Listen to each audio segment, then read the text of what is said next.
ಸಂವಿಧಾನ ಬರೆಯೋದಂದ್ರೆ ಸಾಮಾನ್ಯ ಅಲ್ಲ, ಭೀಮರಾವ್ ಅಂಬೇಡ್ಕರ್ಗ ಸಮನ್ಯಾರಿಲ್ಲ. ಕಷ್ಟಪಟ್ಟು ಬರೆದಾನು ಭೀಮ ಭಾರತೀಯ ಸಂವಿಧಾನವನ್ನ, ಕಷ್ಟಪಟ್ಟು ಬರೆದಾನು ಭೀಮ ಭಾರತೀಯ ಸಂವಿಧಾನವನ್ನ. ಸಂವಿಧಾನ ಬರೆಯೋದಂದ್ರೆ ಸಾಮಾನ್ಯ ಅಲ್ಲ, ಭೀಮರಾವ್ ಅಂಬೇಡ್ಕರ್ಗ ಸಮನಾರಿಲ್ಲ.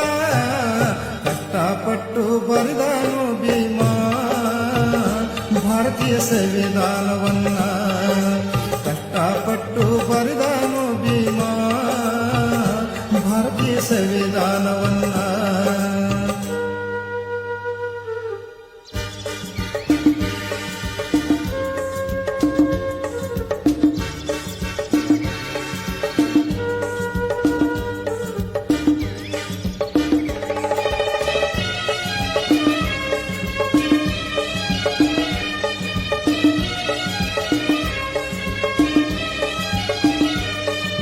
ಸಂವಿಧಾನ ರಚನೆ ಸಮಿತಿಗೆ 7 ಜನರನ್ನು ಆಯ್ಕೆ ಮಾಡಿದ್ದರು.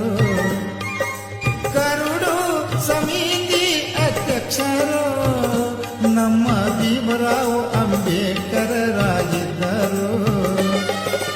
ಆಯ್ಕೆ ಮಾಡಿದ ಎಲ್ಲ ಸದಸ್ಯರು ಸುಳ್ಳು ನೆಪ ಹೇಳಿ ದೂರ ಸರಿದರು. ಭೀಮರಾವ್ ಸಂವಿಧಾನ ಬರೆದರು, ಸುಳ್ಳು ನೆಪ ಹೇಳಿ ದೂರ ಸರಿದರು. ಭೀಮರಾವ್ ಸಂವಿಧಾನ ಬರೆದರು. ಸಂವಿಧಾನ ಬರೆಯೋದಂದ್ರೆ ಸಾಮಾನ್ಯ ಅಲ್ಲ, ಭೀಮರಾವ್ ಅಂಬೇಡ್ಕರ್ಗ ಸಮನ್ಯಾರಿಲ್ಲ. ಕಷ್ಟಪಟ್ಟು ಬರೆದಾನು ಭೀಮ ಭಾರತೀಯ ಸಂವಿಧಾನವನ್ನ, ಕಷ್ಟಪಟ್ಟು ಬರೆದಾನು ಭೀಮ ಭಾರತೀಯ ಸಂವಿಧಾನವನ್ನ.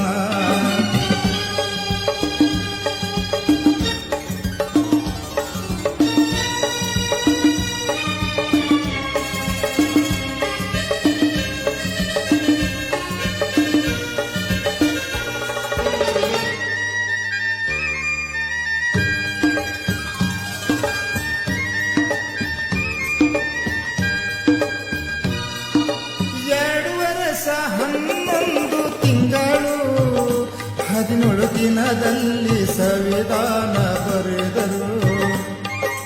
1950 ಜನವರಿ 26ನೇ ತಾರೀಕು ಭೀಮರಾವ್ ಬರೆದ ಸಂವಿಧಾನವು ಅಂದಿನಿಂದ ಜಾರಿ ಆಯಿತು.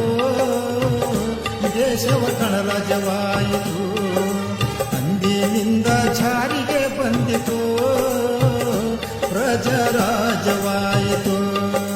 ಸಂವಿಧಾನ ಬರೆಯೋದಂದ್ರೆ ಸಾಮಾನ್ಯ ಅಲ್ಲ, ಭೀಮರಾವ್ ಅಂಬೇಡ್ಕರ್ಗ ಸಮನಾರಿಲ್ಲ. ಕಷ್ಟಪಟ್ಟು ಬರೆದಾನು ಭೀಮ ಭಾರತೀಯ ಸಂವಿಧಾನವನ್ನ, ಕಷ್ಟಪಟ್ಟು ಬರೆದಾನು ಭೀಮ ಭಾರತೀಯ ಸಂವಿಧಾನವನ್ನ.